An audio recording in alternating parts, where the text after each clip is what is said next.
Acara talk show pada siang hari ini.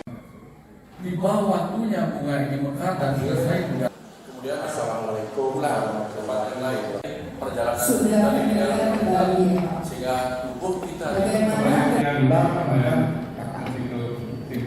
Tubuh kita dibersihkan dengan ada bagusnya pikiran hal bisa menjadi kepada anak kebenaran izinkan saya bicara kepada Anak-anakmu berkumpul.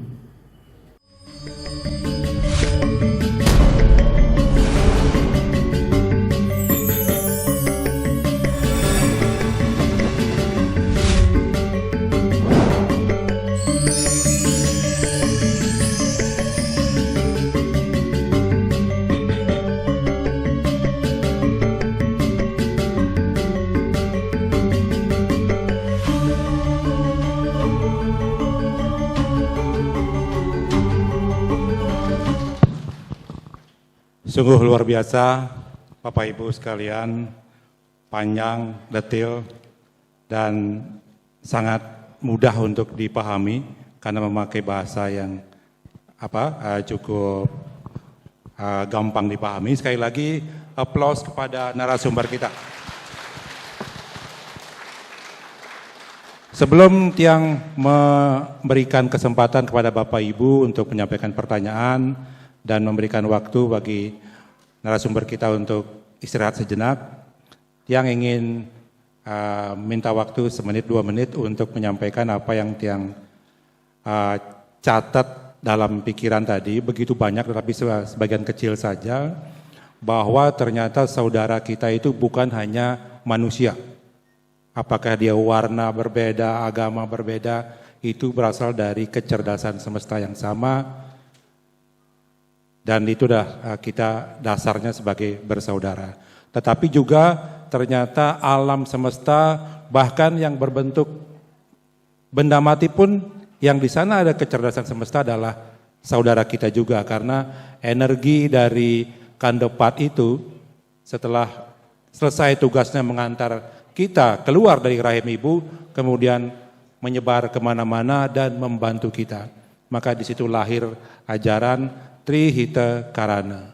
Dan semua ajaran-ajaran di, sebagian besar ajaran-ajaran di agama Hindu itu kita laksanakan atau menjadi kewajiban kita dalam kehidupan grihasta, di mana seorang grihastin syaratnya satu adalah harus dewasa dulu. Karena harus menjadi seorang dewa agar menjadi mampu melahirkan seorang dewa yang baru. Nah, begitu menjadi dewasa, di sanalah gemblengan permasalahan kehidupan banyak kita hadapi. Disitulah bantuan dari pemahaman kita memahami siapa saudara empat itu akan dapat mengantar kita menuju ke Wanaprastha yang siap dengan menyatu dengan siwa, pelebur kemelekatan dari keduniawian, sehingga nanti pun Astungkara dalam perjalanan setelah kematian kita mengenal saudara kita yang akan membantu kita untuk memperoleh kelancaran ke Surya Loka. Yang kedua, bahwa ternyata tubuh kita itu adalah tempat melinggihnya para dewa. Jadi satu sel yang dari awal itu berkembang, membelah, kemudian menjadi tubuh seperti ini adalah tempat linggihnya Betara Siwa. Om Prasada Stiti Sarira Siwa Suci Ginama. Semoga sarira yang menjadi tempat duduknya Betara Siwa ini disucikan sebelum kita melakukan persembahyangan. Wahai tubuhku, Tuam Siwa, Tuam Mahadewa, Iswara Parameswara, Brahma Wisnusca. Mungkin selama ini tiang membayangkan bahwa maksud dari bait ketiga Puja Trisandya itu adalah Tuhan dan dewa yang di luar diri kita. Beliau adalah sama.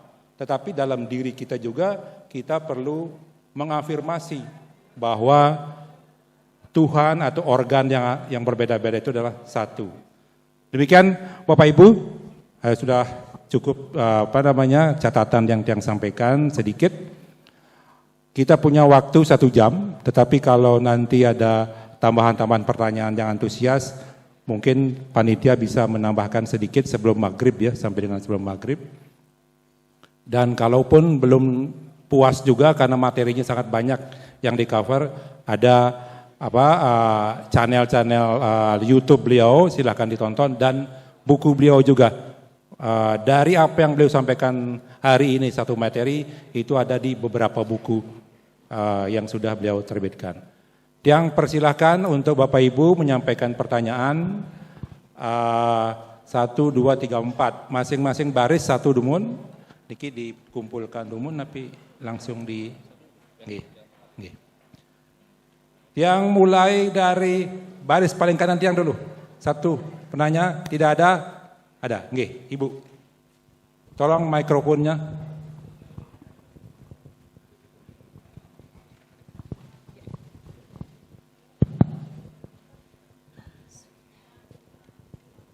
Om Swastiastu.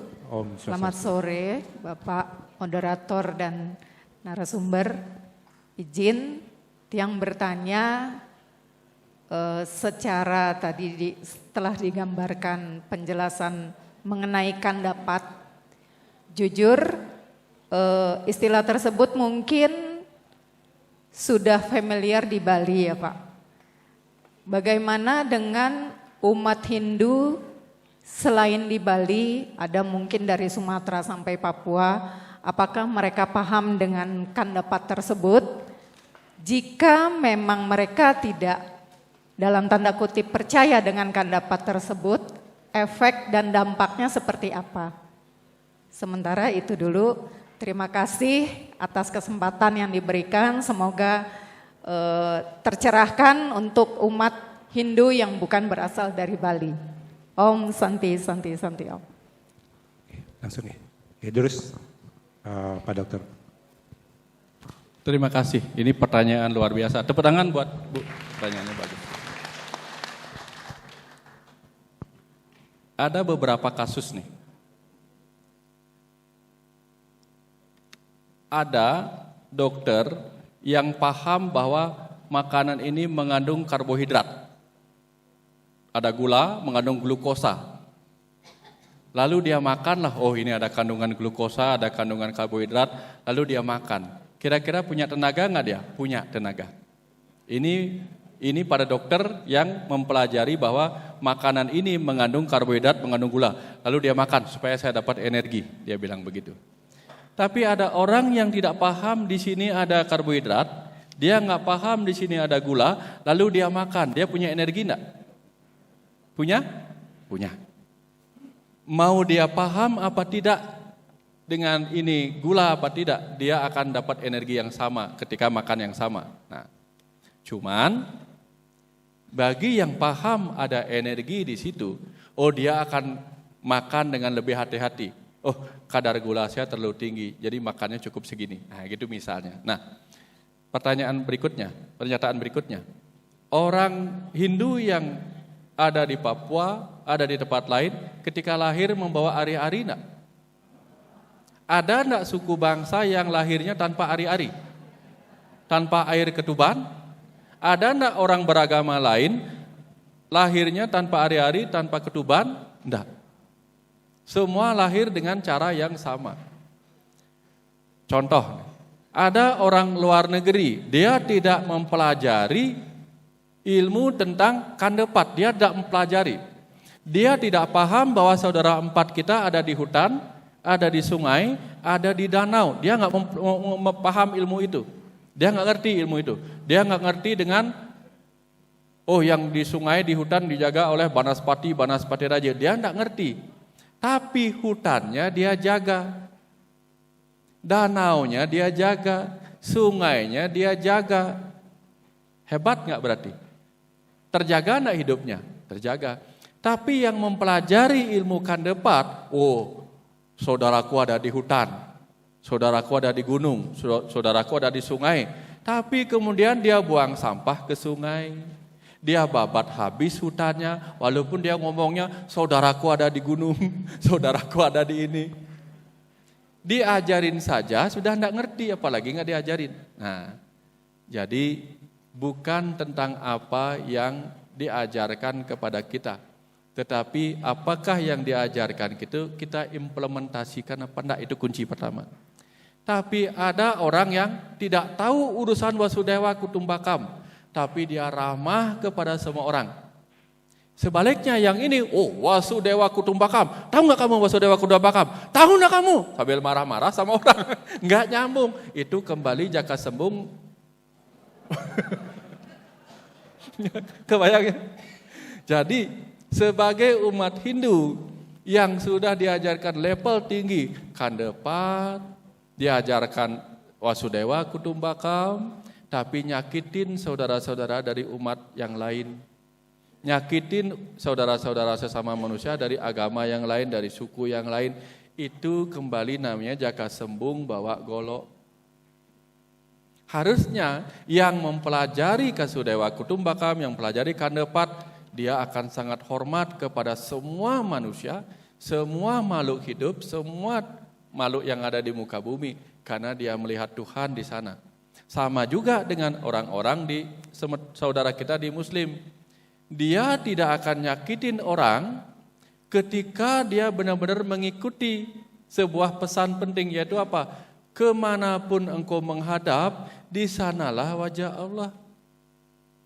Nyakitin orang sama dengan menyakiti Allah yang ada di situ. Betul nggak? Betul nggak? Ada teman-teman saudara Muslim, betul kan? Sama dengan kita.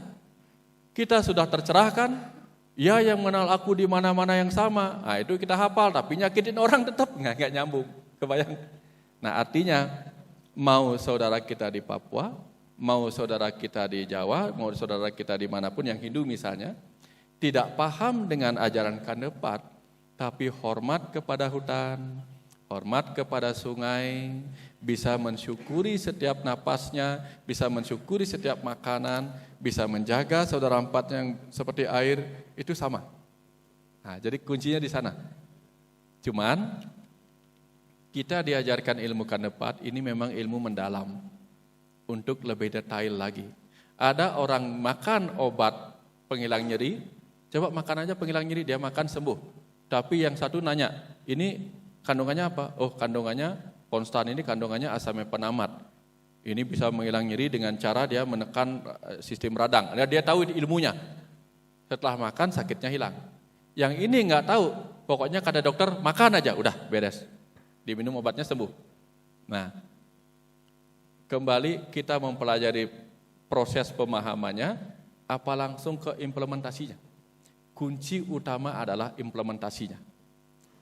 Tidak ngerti kandepat tapi menjaga hutan jauh lebih baik daripada ngerti kandepat ngancurin hutan. Ngerti kandepat ngotorin sungai. Oh, sungai-sungai mengalir karena begitulah berkah Dewi Sri, katanya sambil ngotorin sungai. Itu enggak nyambung. Kebayang.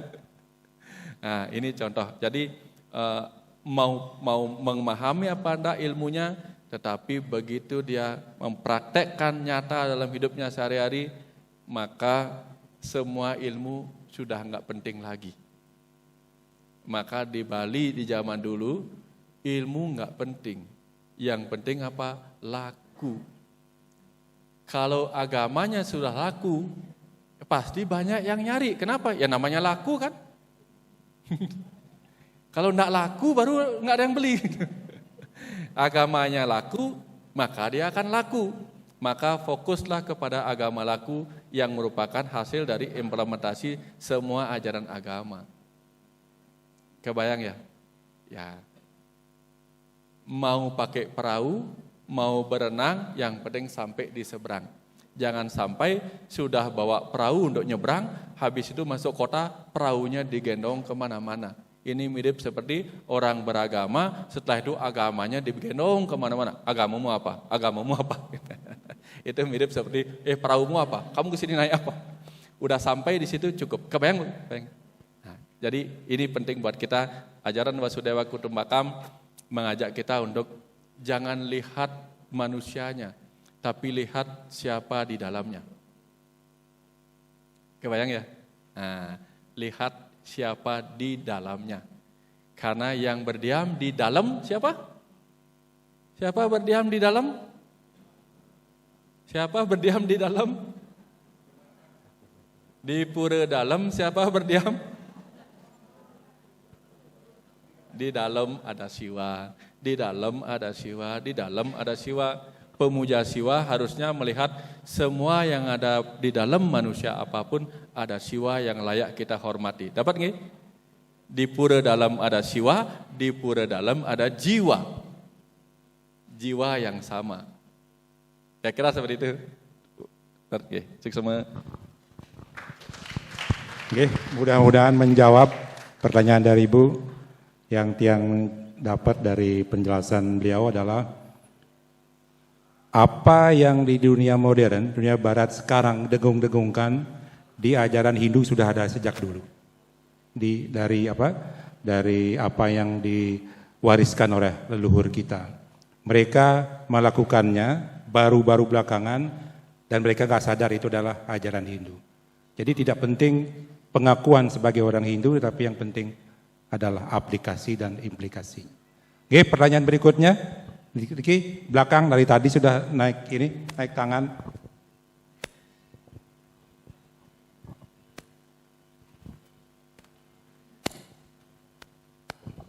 Tolong disebutkan namanya dan pertanyaannya langsung tanpa harus ada pengantar yang panjang. Nggih, sebelumnya yang mengucapkan Panganjali Umat Hindu, Om Swastiastu. Om Swastiastu. Selamat sore kepada narasumber yang terhormat, Bapak Dr. Wayan Mustike, serta Pinanito Udo Mas Dharma yang Tiang hormati. Nama Tiang Iketut Wisanto, Pak. Siapa, Pak? Mas Iketut Wisanto. Wisanto. Oke, asli kelahiran Bali, cuma sudah merantau dan tinggal di Tangerang saat ini. Pertanyaan Tiang niki Pak Wayan Mustike, singkat Pak, tentang ari-ari. Nah, manakala nanti umat Hindu tinggal di rumah kontrakan Pak,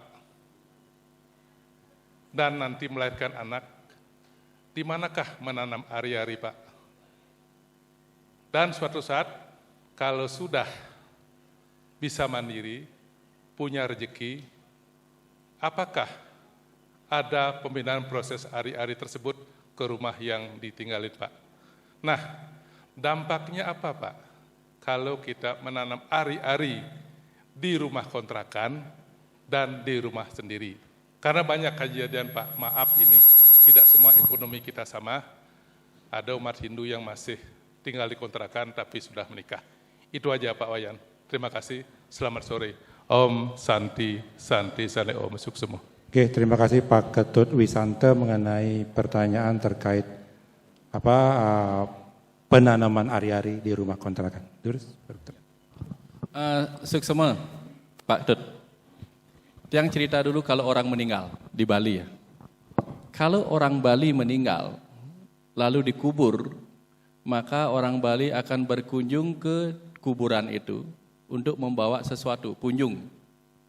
Itu biasanya. Kalau dia menguburnya di kuburan. Kalau kemudian mayatnya itu dibakar lalu dilarung pada saat ngaben, tapi sebelum upacara nyekah, maka biasanya umat Hindu itu akan pergi ke pantai untuk mempersembahkan sesuatu, mungkin setiap purnama atau tilem, untuk dipersembahkan kepada roh leluhurnya yang sudah dilarung tubuh jasadnya. Jadi dia tidak perlu ke kuburan lagi. Karena di kuburan sudah selesai, sudah dibakar. Tapi kalau masih ditanam di kuburan, maka di kuburanlah dia mengaturkan pengingat-pengingat itu. Nah, Hal yang sama terjadi kepada ari-ari. Begitu saudara empat kita mati, karena kita hidup dan dia mati, dikuburlah jasad ari-ari itu di dalam di pekarangan rumah, di depan pintu masuk misalnya. Tujuannya supaya apa? Yang namanya orang tuanya itu adalah orang tuanya baru melahirkan. Kalau ingin mengurus kuburan itu, ari-ari itu kan masa jauh-jauh, kan susah. Maka dimanapun dia bisa menguburnya boleh. Kalau di desa-desa lain, dia malah menggantung, bukan mengubur, menggantungnya di kuburan. Makanya ada kuburan ari-ari, digantung aja di situ. Maka dia mungkin ke sana. Nah, kalau kita kos, taruhnya di mana? Boleh di situ. Nah, pernah di daerah luar, teman ada meninggal di Australia, melahirkan di Australia, itu ari-arinya dibawa ke Bali gitu. Sehingga mungkin setiap hari dia harus bolak-balik ke Australia, ke Bali. Nah, dia membawa ke Bali supaya ada rasa gitu. Sebenarnya nggak apa-apa. Itu hanya materi. Materi yang akan terurai menjadi energi. Toh pada akhirnya di umur 3 bulan, energi itu akan dilepaskan kembali ke asalnya. Seperti cerita tadi, ke gunung, ke sana dan sebagainya. Dia tidak ada lagi di sana. Gitu. Dia yang menjaga kita kemudian berubah menjadi sang yang kumara. Begitu kita lewat masa bayi dan kanak-kanak itu berubah lagi, dia menjadi sang Atman dalam diri kita yang seperti cerita tadi. Energi itu sudah ada di mana-mana. Nah, jadi boleh nggak ari-arinya dipindahkan? Nggak usah. Dimanapun ditanam, biarin aja di situ. Ya. Bahkan ada orang-orang yang ari-arinya nggak ada. Seperti misalnya melahirkan di sini, ari-arinya dibuang di situ. Kemudian dia pulang ke tempat yang lain. Ari-arinya tertinggal di kampung dia transmigran misalnya, enggak apa-apa. Karena segara tanpa tepi.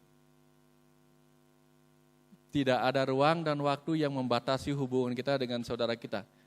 Dimanapun berada, kapanpun itu kita terus terhubung. Jadi bukan tentang di mana menanamnya, tapi terus enggak kita terhubung. Itu konsepnya. Dapat bagi? Ada nggih? Konsepnya begitu. Jadi kapanpun itu yang kita panggil bukan jasadnya, tetapi energinya. Gitu. Nggih.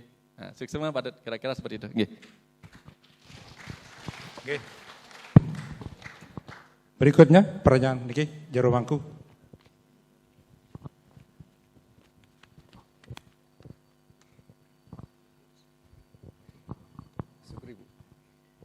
Om Swastiastu, semua untuk galah, luar biasa. Yang disampaikan ini sampai membawa pikiran saya, terutama ungkapan tadi yang miliaran tahun gitu ya, yang miliaran tahun sehingga seperti sekarang. Dalam proses semua itu, di mana Tiang menangkap kecerdasan semesta tadi, sehingga dia berpikir apa yang baik-baik saja kecerdasan semesta itu. Apa yang bau tidak ada kecerdasan semesta. Perang selama ini terjadi, apakah kecerdasan semesta itu yang berperang? Yang berperang itu siapa? Antara musuh, antara yang baik dan jelek itu, di mana letak kecerdasan semesta? Apa di dua-duanya? Atau kita bertengkar, kita marah, apakah yang menjadi objek itu bukan kecerdasan semesta? Jadi yang benturan siapa ini? Kecerdasan semesta yang berbenturan atau bagaimana? Sama dengan kita ingat cemplong jadinya nih. Ular makan katak. Siapa yang salah itu? Kecerdasan semestanya di mana? Barangkali itu mohon pencerahan. Matur suksema. Om Santi. Mungkin jero mangku perlu mengenalkan diri siapa kita. Mangku Made Sutem. Nggih. Ketemu dengan Bapak yang kedua kalinya. Oh nggih. Kebetulan beliau waktu ke Melanting ketemu. Suksema, Zaman Covid. Nggih, sukses semua jero mangku. Kita belajar berhitung. Habis 0 apa? 1. Habis 1 apa? Habis 2 ada? Habis 3 ada? Cukup di situ. Habis 4 ada 5. Dari 0. Ketika tidak ada apa-apa. Hanya kosong. Hanya kosong. Tapi setelah ternyata di kosong itu pun ada yang tunggal. Begitu dia 1, dia baik apa buruk? 1, baik apa buruk? Enggak ada apa-apa. Manunggal, baik dan buruk manunggal. Begitu ada 2, disitulah muncul baik dan buruk. Dapat ya? Begitu 2 menjadi 3, disitulah menjadi penciptaan, pemeliharaan, peleburan dengan banyak tri-tri dan seterusnya. Begitu menjadi 4, ada kandepat, ada catur ini dan seterusnya. Jadi intinya apa? 1 itu tidak mengandung baik dan buruk. Dia manunggal.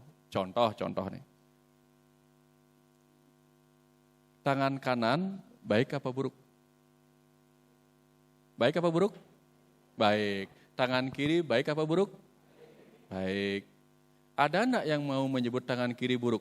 Kalau ada yang mau menyebut tangan kiri buruk, suatu ketika nanti punya anak doakan supaya dua-duanya tangan kanan. Mata kiri baik apa buruk? Segala dualitas ini demikianlah apa adanya. Tapi tata krama yang kemudian menunjukkan ini baik apa buruk. Kita yang kemudian memberi nama.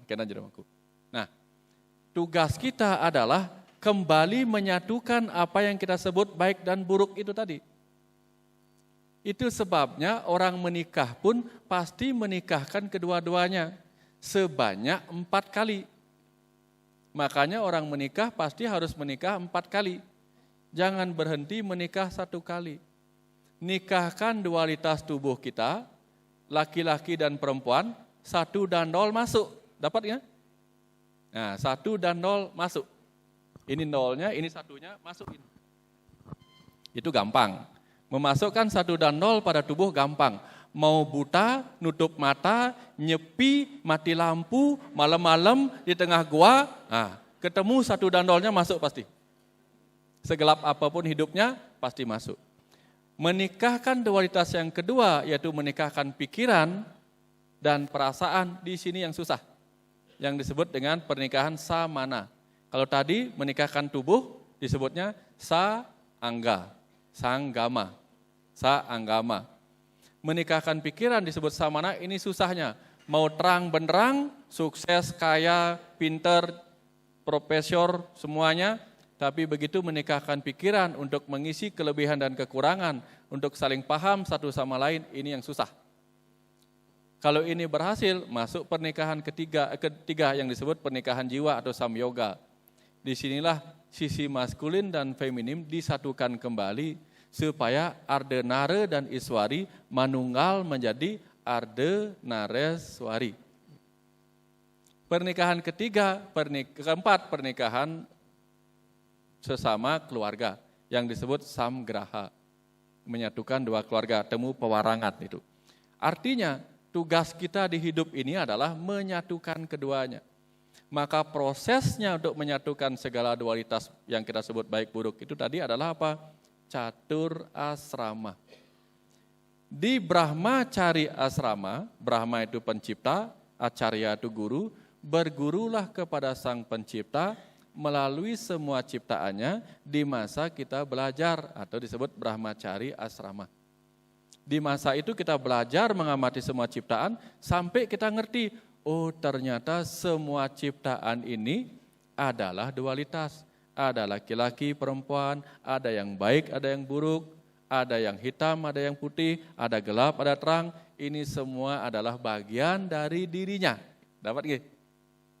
Setelah kita paham, oh tidak satu pun ada yang boleh saya tolak karena semua ini adalah dia. Setelah itu baru kita mencoba menyatukan dengan Grehasta asrama. Dapat ya? Satukan. Tadi baru mengenal, sekarang Grehasta asrama menyatukan segala dualitas. Laki, perempuan, pikiran maskulin, feminim dan seterusnya. Baru setelah menyatukan, masuklah kita ke fase Wanaprastha. Menerima segala dualitas. Bahwa telebingkah beten biu, belahan pane, belahan pasu. Ini bahasa Bali ini. Hidup ini memang penuh dengan dualitas, tidak ada yang perlu ditolak. Karena sekali kita menolak bagian dari realita, kita menderita. Terima semuanya, itulah fase wanaprastha. Karena di hutan sana ada binatang yang lucu, ada binatang yang serem. Ada binatang yang bisa dimakan, ada binatang yang bisa memakan kita. Ngerti kan? Nanti setelah wanaprastha baru biksuka, menjadi orang suci. Orang suci itu artinya apa? Orang yang bisa melepas segala dualitas.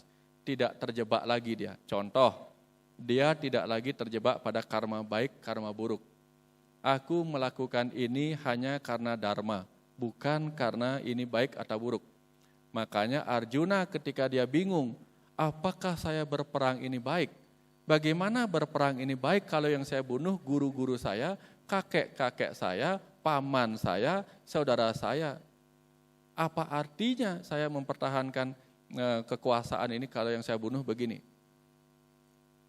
Maka berkatalah Sri Krishna, karmanieva dikaraste ma palesu kadacana, kan gitu dia. Wahai Arjuna, wahai pikiran, Arjuna itu pikiran. Lakukanlah kewajibanmu tanpa memandang hasilnya. Serahkan hasilnya kepadaku, karena akulah yang bekerja sebagai dirimu. Gitu. Nah, begitu kita tidak terjebak pada baik dan buruk, kita hanya menjalankan tugas kita, maka kita terbebas dari pahala baik dan buruk. Itulah disebut niskama karma.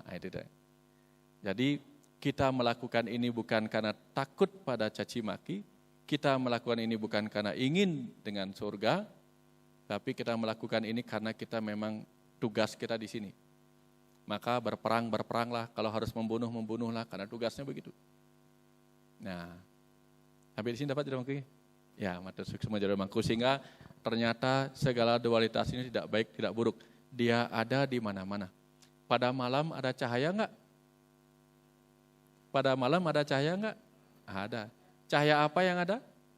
Bintang. Pada siang ada cahaya bintang enggak? Pada siang ada cahaya bintang enggak? Ada. Yaitu apa? Bintang terdekat yang disebut matahari. Pada siang ada bintang, pada siang ada cahaya, pada malam pun ada cahaya. Sehingga sebenarnya cahaya ada di mana-mana. Dia tidak terlihat kalau kita menutup mata. Jadi kecerdasan itu ada di mana-mana, tapi kenapa ada orang bodoh? Itu karena dia menutup diri atas kecerdasan yang berdiam dalam dirinya. Dapat nggih? Kira-kira seperti itu. Suksema. Nggih, matur suksema. Om Swastiastu. Om Swastiastu. Oke, perkenalkan nama tiang jero mangku istri Desa Yulia Angga dari Ngayah Ring Pura Marinir Cilanda. Pertanyaan tiang sering membaca salah satu sloka di sloka Menawa Dharma Sastra Adhyaya 5 sloka 109.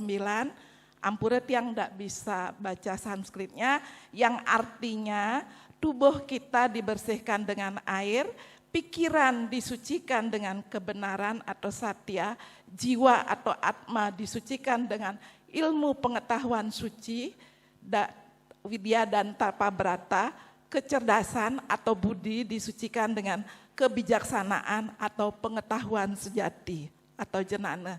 Pertanyaan tiang pada Bapak narasumber Pak Dr. Wayan Mustika, wentenkah niki korelasi dengan ajaran kande 4 puniki?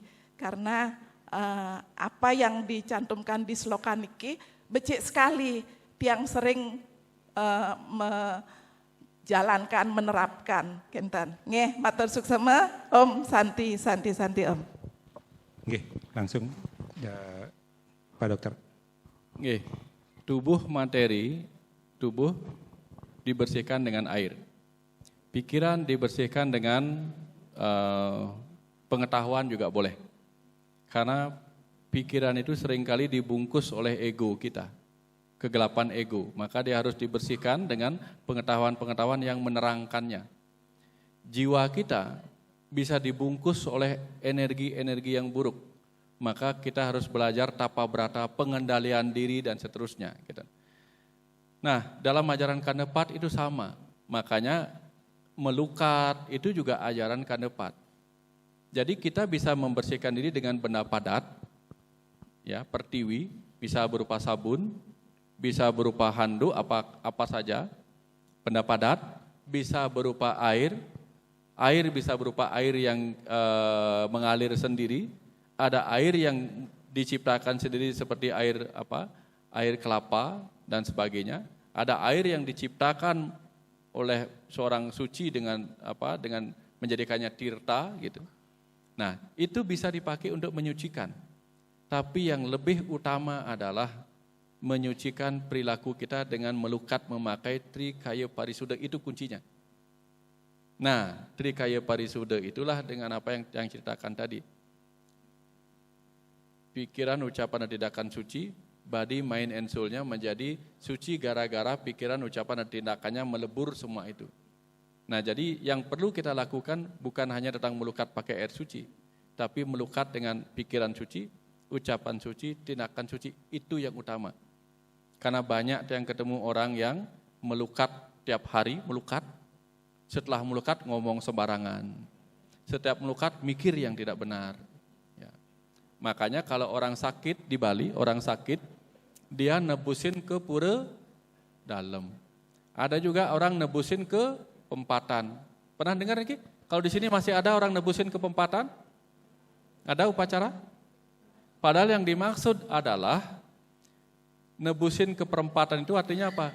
Hilangkan kebingunganmu. Karena banyak orang bingung menjadi overthinking. Begitu overthinking, semua dipikirin jangan-jangan ini, jangan-jangan itu, jangan-jangan ini, jangan-jangan itu. Tubuhnya menjadi kacau oleh pikirannya sendiri. Maka harus dihilangkan kebingungannya.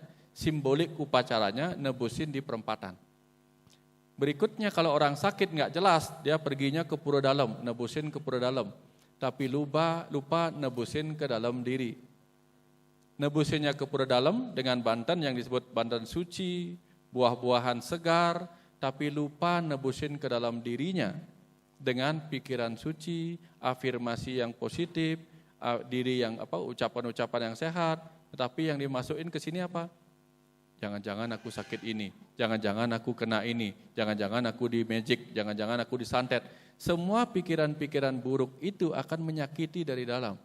Menebus ke pura dalam artinya apa? Haturkan yang suci-suci melalui pikiran, ucapan, tindakan. Haturkan yang segar-segar melalui afirmasi. Maka banyak orang tidak sembuh-sembuh karena doanya salah. Doa yang benar itu apa? 4 doa. Sering yang sampaikan, yang belum dapat mudah-mudahan tahu di sini. Lakukan 4 doa supaya sembuhnya berhasil.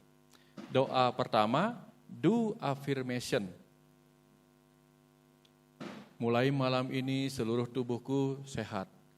Aku bebas dari cemas, aku bebas dari alergi. Itu namanya do affirmation. Doa yang kedua, do attraction. Tarik seakan-akan di masa depan itu sudah hadir saat ini di mana kita sehat. Walaupun saat ini kita sakit, tarik takdir masa depan kita seakan-akan sekaranglah kita sudah sehat. Itu namanya do attraction, doa yang kedua. Doa yang ketiga, do alteration, lakukan perubahan-perubahan. Yang tadinya kita ingin sembuh tapi, aduh, kapan saya sembuh? Aduh, ya nggak bisa sembuh, nggak bisa sembuh kayak gitu. Kalau ingin sembuh, lakukan perubahan. Bangun dengan semangat seakan-akan kita sudah sembuh. Ya, aduh, adino kan agak mabuk nah sambil minum bir. Aduh kan agak mabuk. Nah, itu tidak akan berubah.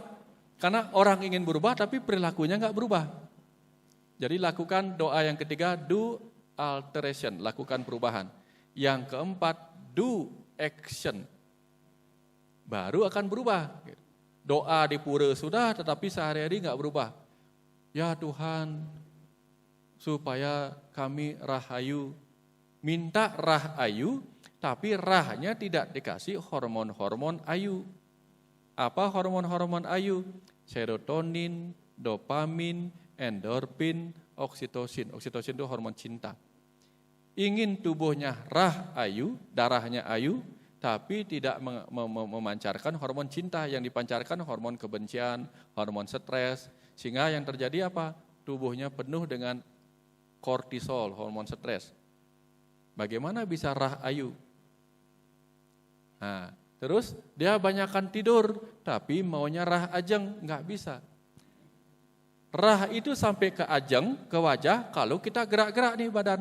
Gerak badan, aliran darah melancar, wajah kita jadi bercahaya, rahnya sampai ke ajeng, baru rah ajeng.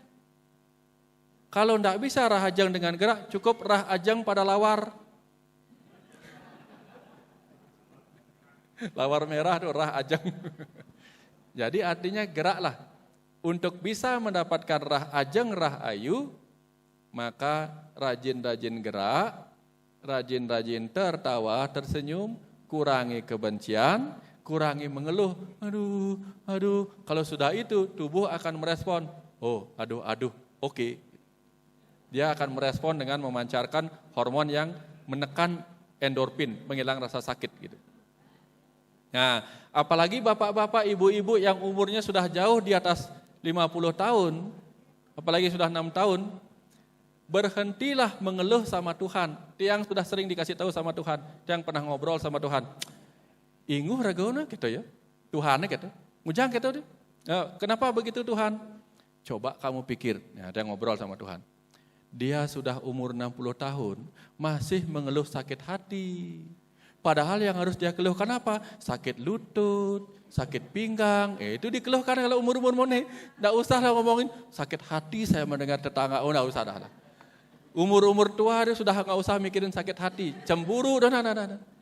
Cukup pikirin sakit lutut gitu. Itu dipikirin sakit telinga, nggak dengar lagi gitu. Nah. Dan jangan lupa, kapanpun tiba umurnya mulai agak menua, mulai sakit telinganya, mulai agak tuli, nggak bisa mendengar, nggak usah cemas. Izinkan telinga kita mulai tuli ketika kita menua, supaya umurnya panjang. Kenapa? Karena kalau tuli dipanggil-panggil Tuhan nggak dengar. Ini umurnya panjang. Ya Tuhan. Kalau punya hutang banyak, permohonannya apa? Ya Tuhan, mohon dipercepat pikunnya. Supaya lupa punya hutang gitu. Nah, ini bercanda. Dan supaya hormonnya meningkat, hormon rahayunya meningkat. Karena itu orang tua biasa begitu. Kalau masa-masa seumur saya, umur tiang niki, masa begini, ada yang puber kedua itu, dia juga mulai kena pikun sedikit. Kadang ingat, kadang enggak. Lihat anak orang, ingat anak sendiri. Lihat istri orang, lupa istri sendiri. Ini kadang pikun, kadang ingat gitu. Enggak ada. Nanti marah istri saya sama dia. Ini bercanda. Dapat Ibu nggih? Silahkan lanjut ke ini. Karena jam-jam ngantuk nih harus agak ketawa sedikit. Nggih, terus di bangku. Semua Pak Moderator, Pak Dokter Wayan Mustika, tiang Mangku Dirke saking Bekasi. Sukses sekali kewentan wajangan untuk kita tentang kanepat. Ini sangat becik seperti disebut tadi kan banyak yang hadir ki penglingsir yang udah tua-tua kan. Kemudian tujuan utama kita kanepat ini nanti kan endingnya untuk implementasinya ke Wasudaiwa Kutumbakam untuk kedamaian bersama, harmonis seluruh jagatan kan. Kalau kita lingsir ini mungkin geraknya akan lebih sempit hanya mungkin beberapa tahun lagi kan. Alangkah bagusnya hal ini bisa juga diberikan kepada anak muda kita, anak kecil-kecil kita, karena dia yang akan menjadi anak emas yang diidamkan oleh Prabowo menjadi era emas dan untuk Indonesia. Nah kalau ini benar dijalankan dari masa dini, kita bisa harapkan anak-anak kita akan memiliki pemikiran yang Wasudaiwa Kutumbakam dengan kanepat ini sehingga damai, harmonis, tidak ada demo nanti nantinya. Bagaimana penerapannya Pak Dr. Wayan Mustika, terutama untuk anak-anak? Sukses semua. Om Santi. Sukses semua jawaban desa. Jangan lupa Bapak Ibu, terutama kita yang tradisi Bali, ya, yang bicara tentang tradisi Bali ya. Ada upacara, udah cerita yang tadi ya, menaik kelih ada? Udah ya? Belum ya? ada upacara di mana anak-anak akan beranjak remaja. Jangan hanya upacara Raja Singa, Raja Swala, jangan. Berikan dia tutur, nak, kamu sudah mulai beranjak ke remaja sekarang, misalnya SMP. Sebagai anak remaja, hormonmu akan berubah. Kamu karena laki-laki, hormonmu berubah, ciri-cirinya suaramu ngebas. Kamu wanita, anakku, seorang putri, perubahannya akan berupa kamu datang bulan. Akan terjadi perubahan hormonal dalam dirimu. Nanti kalau kamu dikuasai oleh hormon-hormon itu, perilakumu akan seperti ini, kita beritahu dia. Nah, agar kamu tidak dikuasai oleh hormon-hormon itu, kamulah harus menjadi raja penguasa bagi hormon-hormon itu. Maka upacaranya disebut ngeraja singa dan ngeraja swala. Itu saat kita bertutur kepada mereka. Nah, begitu dia mulai remaja menuju dewasa, di situ kita kenalkan siapa jati dirimu sebenarnya. Sebelum dia potong gigi. Potong gigi kan simbol daripada apa? Buta kala yang pergi mencari siapa ayah ibunya. Dia ingin mengenal dirinya sendiri. Kalau bahasa psikologinya, orang remaja yang sedang mencari jati dirinya. Nah, di situ baru kita jelasin.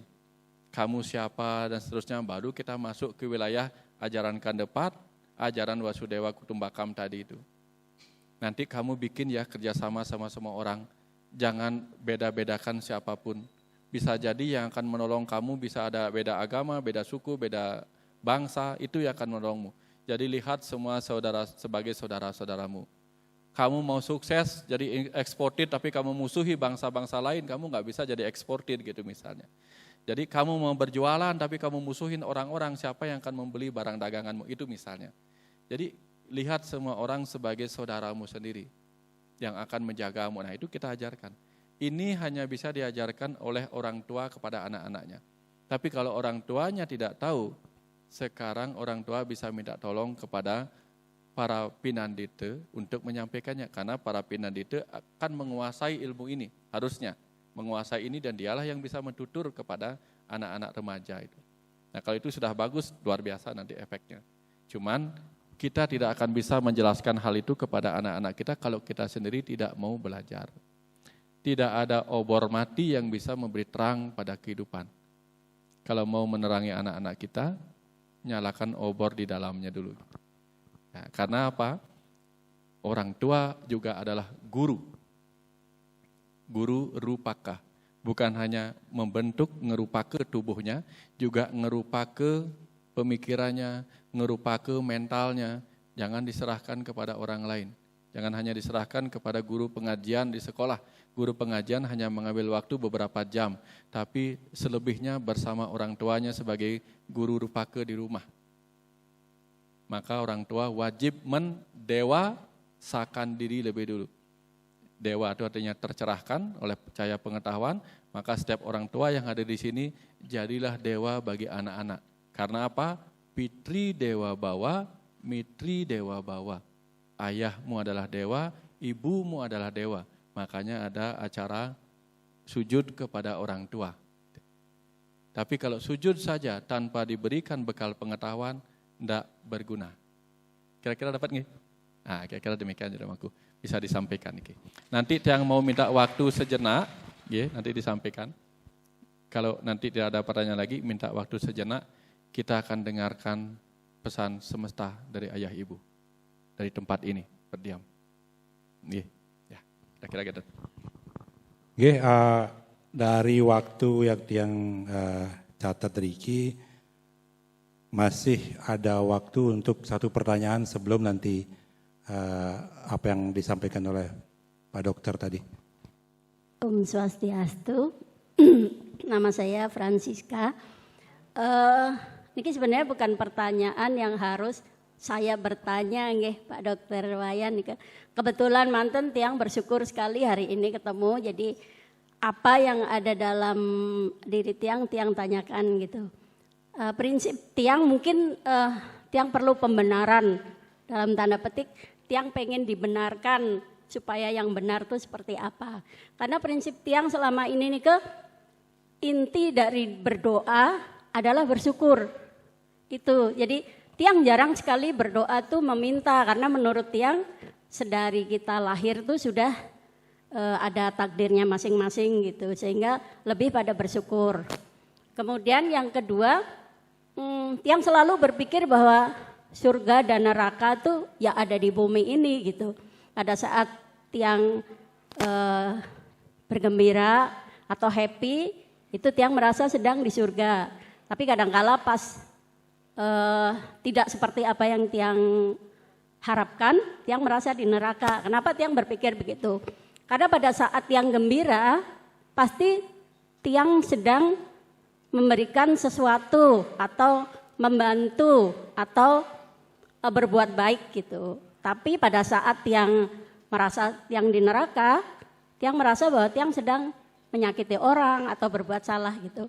Nah, apakah itu prinsip tiang benar? Karena tiang belajar Hindu sudah 32 tahun. 20 tahun nih hanya nak mulok itu, karena tiang waktu itu di Bali 20 tahun ya. Kemudian 12 tahun terakhir tiang merantau, itu baru mendapatkan sesuatu yang tiang cari dan menurut tiang itu yang benar gitu. Ya, mohon pencerahannya. Matur suksma. Matur suksma. Tepuk tangan yang bagus pertanyaan. Apakah kita perlu berdoa itu meminta?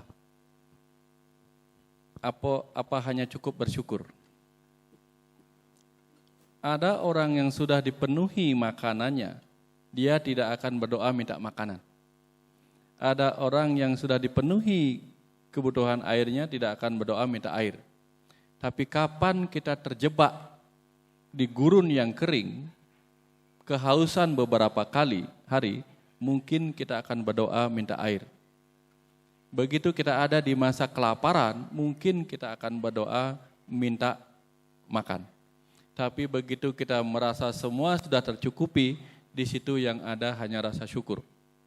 Jadi yang meminta enggak salah, yang memberi enggak salah, yang bersyukur enggak salah. Nah, tapi apakah kalau saya sudah berdoa, makan cukup dan sebagainya, saya tidak meminta apa-apa? Ada mantra yang paling kuat, namanya mantra Gayatri. Om Bhurbuah Swah. Ya Tuhan kecerdasan semesta yang berdiam pada Bur sebagai kecerdasan tubuhku, yang berdiam pada buah yang ada di pikiranku, yang berdiam pada Swah yang ada pada jiwaku. Wahai kecerdasan semesta tak terbatas, Om, yang ada sebagai tubuhku, sebagai pikiranku, sebagai jiwaku. Kepadamulah engkau bercahaya cemerlang, Bargo Dewasyo Dimahi, Tatsawitur Wareniam, Bargo Dewasyo Dimahi, kepadamulah aku memusatkan perhatian. Dioyo Naf Prachodayat, berkahilah aku cahaya terang pengetahuan. Maka kita tidak memohon makanan, kita tidak memohon air, kita tidak memohon kekayaan, tapi yang kita mohon apa? Cahaya terang pengetahuan. Kenapa kita mohon cahaya terang pengetahuan? Karena kita hidup di dunia yang buta, artinya materi, yang kita tidak tahu besok akan terjadi apa. Kita tidak bisa melihat masa depan, karena tidak bisa melihat gelap semua. Di luar gelap kita nggak bisa melihat masa depan, kadang masa di depan sekali kita nggak bisa lihat, di dalam juga gelap oleh dorongan ego. Maka agar tidak ada gelap di luar, tidak ada gelap di dalam, kita selalu minta berkahilah aku cahaya terang pengetahuan. Dioyo Naf Prachodayat. Makanya itu dikatakan terpenting. Mantra Gayatri, karena kita hanya bisa melanjutkan perjalanan hidup yang penuh kegelapan ini kalau kita diberkahin terus-menerus cahaya terang pengetahuan yang berdiam di dalam sebagai nur rani. Nur itu cahaya. Nah itu. Terus ada enggak permintaan lain lagi? Ada. Di bait kedua enggak ada permintaan. Om Narayana Ewedam Sarwam. Om Narayana Nadwityo Astikacit. Om Narayana. Yana artinya perjalanan. Ada Ramayana, Mahayana, Narayana gitu. Jadi Yana artinya perjalanan. Om Narayana, ya Tuhan, Engkaulah tujuan perjalanan Nara. Nara itu apa? Nara pidana, nara sumber, nara hubung. Nara artinya apa? Manusia. Om Narayana, ya Tuhan, Om, Engkaulah tujuan perjalanan manusia. Karena aku manusia, Engkaulah tujuan perjalananku. Nadwityo, tidak ada duanya lagi tujuan perjalananku kecuali kepadamu. Dapat nggih? Nah, itu pengakuan. Tapi setelah itu apa? Tapi aku akan menemuimu, bisa sebagai Om Tuam Siwa, engkau sebagai Siwa bisa kutemui sebagai Brahma, sebagai ini gitu. Itu pengakuan bahwa engkau berbeda-beda, tetapi engkaulah yang tetap tunggal. Berikutnya, Om Papoham Papa Karmaham, ya Tuhan, maafkanlah. Nah, minta maaf nih. Kita berdoa meminta, tapi yang kita minta apa? Minta pengampunan, minta maaf. Dan itu juga pengakuan. Pengakuan, ya Tuhan, diriku Papa, karmaku Papa, semuanya Papa. Om Kesama Swamem, ya Tuhan maafkanlah. Berikutnya lagi, Om Kesantawiyo, ya Tuhan maafkan pikiranku. Kita minta, tapi yang kita minta apa? Minta maaf, minta pengampunan atas dosa-dosa pikiran, perbuatan, itu minta. Tapi yang diminta bukan sifatnya material lagi, karena materialnya sudah tercukupi. Orang yang tubuhnya sudah tercukupin, enggak akan minta urusan tubuh, makan, minum, dan sebagainya. Tapi kalau makan, minum tercukupi, tapi tubuhnya sakit, mungkin dia akan minta kesembuhan. Karena bisa makan, bisa minum, tapi sakit juga enggak baik. Pasti memohon kesembuhan. Dapat nggih? Nah itu. Tapi benar enggak surga neraka itu tidak ada? Surga neraka sebagai rasa itu tidak mencakup ruang dan waktu. Kita bisa merasakan neraka di mana saja, tergantung kita. Penjara itu surga apa neraka? Surga apa neraka?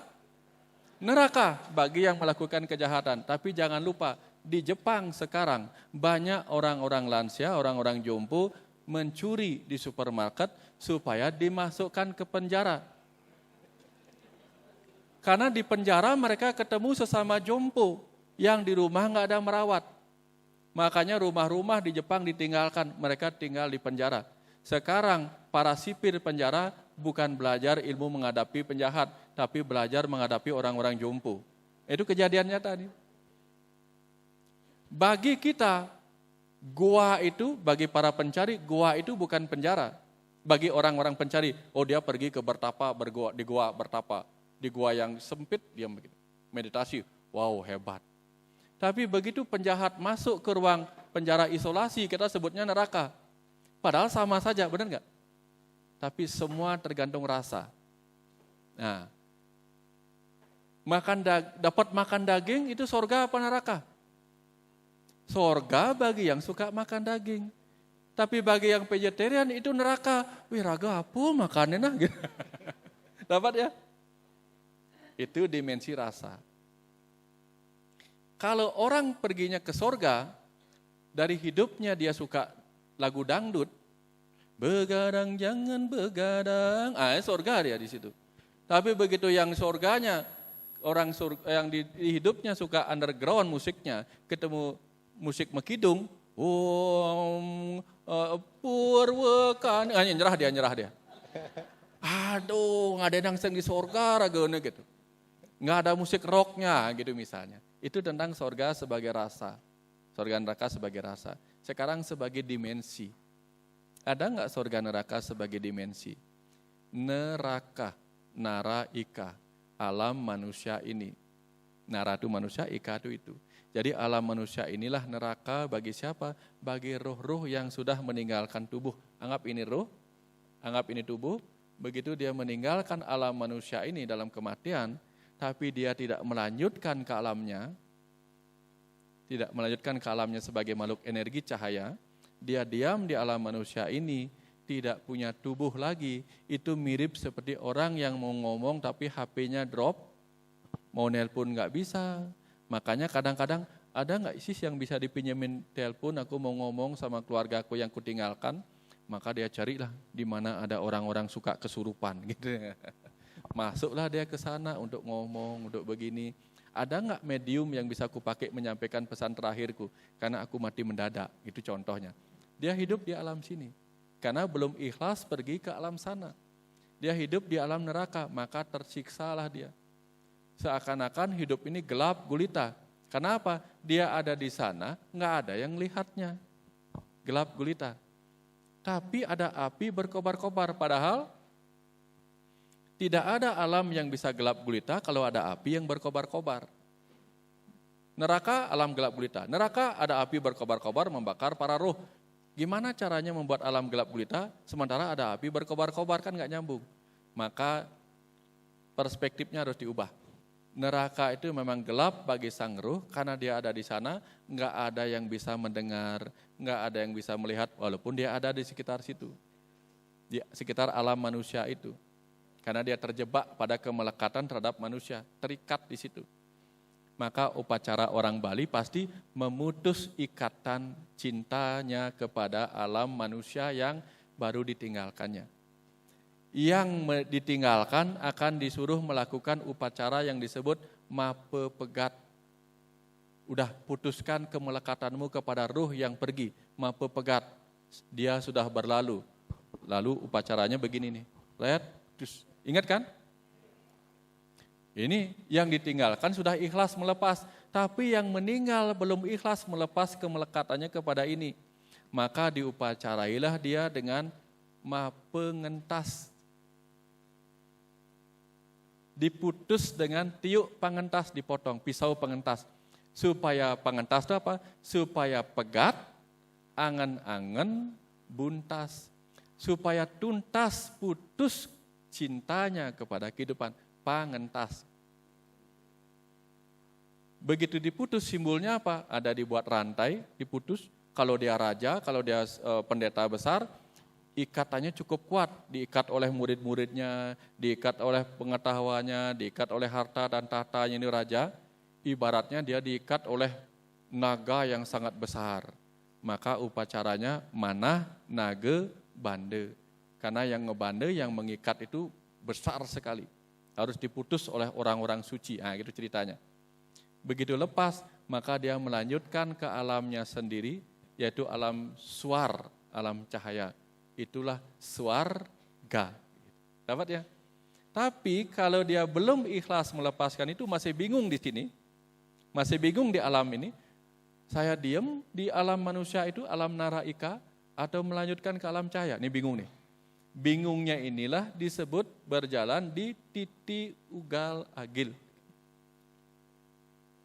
Di Islam disebutnya Syiratul Mustaqim. Di Malaysia disebutnya titian serambut dibelah 7. Gitu. Saking rapuhnya di situ. Sedikit saja dia salah keputusan, dia tinggal di sini gentayangan. Kemana dia gentayangan? Ke tempat-tempat yang dia sukai. Ada orang kecelakaan, dia menyesali, melekat kepada penyesalan atas kematiannya di situ. Dia diam di situ, upacaranya nggak jalan. Daripada upacaranya nggak jalan, dia harus dipanggil. Upacaranya sini. Gabung dulu kamu sama tubuhmu. Lihat tubuhmu akan Bapak Ibu perbaikin, akan kami beresin, gitu misalnya. Sejelek-jeleknya kamu menggunakan tubuhmu, mari kita kembalikan pinjaman ini dengan penuh rasa hormat kepada Ibu Pertiwi. Maka upacara orang Bali pasti meriah. Tujuannya apa? Sejelek-jeleknya kita menggunakan tubuh ini, balikin dengan cara yang benar. Ini sudah dipakainya salah, dibalikinnya buruk. Kebayang maksudnya proses itu? Nah, itu secara neraka dan sorga secara dimensi. Nah, dimensi naraika, dimensi swar, cahaya. Nah, baru nanti melampaui sorga dan neraka. Yaitu apa? Dengan melebur semua panca maya kosa dan kembali manunggal. Pancamaya kosa dilebur dengan cara apa? Tubuh Anamaya kosa dilebur dengan cara diaben, dibakar, habis. Tinggal 4 nih, yaitu Pranamaya kosa. Pranamaya kosa tubuh energi disimbolkan dengan energi cahaya. Energi cahaya disimbolkan lagi dengan bunga-bunga, maka dibakarlah sekahnya. Bunga-bunga kan tubuh bunga nih dibakar sekahnya. Masih tersisa 3 lapisan yang membungkus kemurnian Atman. Atman itu murni, jiwatman itu terbungkus oleh 4 ini. 5 lapisan itu. Masih tinggal Manomaya kosa. Manomaya kosa lapisan pikirannya penuh kekeruhan. Keruh oleh ego yang melekat pada dirinya, keruh oleh segala macam perasaan dan sebagainya, kembali dimurnikan, diheningkan. Manahnya diheningkan dengan upacara manah toya hening. Ada di sini? Tinggal lapisan pengetahuannya. Dulu selama hidup nggak sempat belajar, pengetahuannya tidak cukup untuk meningkatkan kesadaran dia sebagai Atman, sebagai ruh. Maka perlu diajak belajar di matinya. Diajaklah ajar kepada para dewa sehingga tercerahkan. Tinggal lapisan terakhirnya, lapisan apa? Ananda Maya kosa, lapisan kebahagiaan mayanya. Oh, aku bahagia kalau mobilku Mercy. Aku bahagia kalau ini, kalau itu. Bahagianya bersyarat. Aku bahagia kalau dapat sorga. Nah, nanti sorganya membosankan lama-lama. Supaya dia tidak lagi ketemu kebahagiaan yang sifatnya sangat-sangat tidak abadi, dia harus dikembalikan kepada sumber kebahagiaan abadi atau suka tanpa wali duka. Sukacita yang tidak lagi kembali duka atau disebut Sat Chit Ananda. Di mana tempatnya saya mendapatkan Sat Chit Ananda? Gabung sana sama sumber sumber kebahagiaan abadi. Siapa sumber kebahagiaan abadi? Tuhan. Siapa Tuhan itu? Purusa. Di mana Purusa itu? Dia mengisi ruang kosong. Di mana ruang kosong itu? Di rong. Melinggihlah di rong lu gitu. Dapat ya? Ini proses kita meningkat. Supaya begitu ada di ruang kosong, kita menjadi pengisi segenap ruang kosong. Itulah Sat Chit Ananda. Dapat kira-kira di situ. Ini di Bali diajarkan kita di Hindu, melampaui sorga dan neraka. Kalau kita melakukan karma baik dapatnya sorga, melakukan karma buruk dapatnya neraka, tapi begitu kita melakukan karma yang tulus tanpa pahala apapun, disebut niskama karma, dapatnya kebahagiaan yang abadi. Nah, niskama karma, kebahagiaan abadi. Makanya kita harus belajar 4 kekosongan. Kosong dalam tindakan disebut ketulusan, tanpa pamrih. Kosong dalam penantian disebut kesabaran. Kapanpun tiba waktunya, oke. Kosong dalam berproses disebut kepasrahan.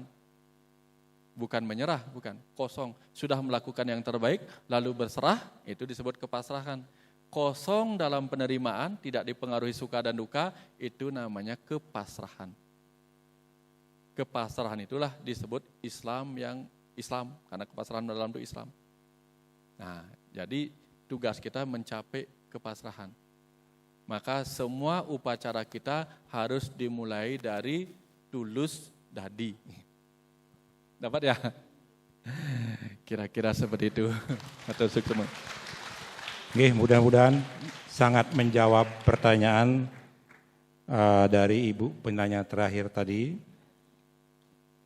Niki sudah tepat jam 5. Jadi sesuai dengan waktu yang dialokasikan oleh panitia, dengan sangat berat hati kami menyudahi sesi tanya jawab, walaupun tadi ada beberapa yang angkat tangan yang belum kebagian. Mudah-mudahan nanti ada kesempatan setelah ini atau nanti bertemu lagi dengan beliau di acara yang lain atau menonton video-video beliau.